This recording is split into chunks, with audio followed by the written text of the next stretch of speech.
When you remove a Gmail account from an Android device the right way, the account still exists. You can access it with a web browser, and you can even reconnect the account later if you change your mind.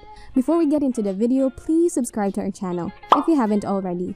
Be sure to hit the notification bell so you can be notified when we publish more videos. Don't forget to like the video. It lets YouTube know that content like ours is valuable to others. So let's get started. Instructions apply to all Android versions and devices across all manufacturers, although menus and options might differ slightly. Here are the basic steps to remove a Gmail account from an Android device.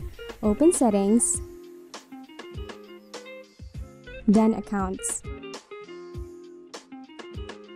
Select the Gmail account.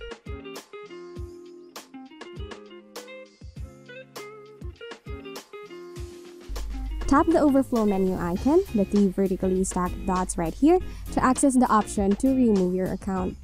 Then confirm and tap Remove Account. If you remove the Gmail account that's tied to the Google Play Store, you will lose access to apps and content that you purchased from the Google Play Store. You'll also lose access to emails, photos, calendars, and any other data tied to that Gmail account. That's it for this video. Thank you so much for watching. If this video has helped you, remember to subscribe, hit the notification bell, and like this video. Have any questions? Write it below in the comment section.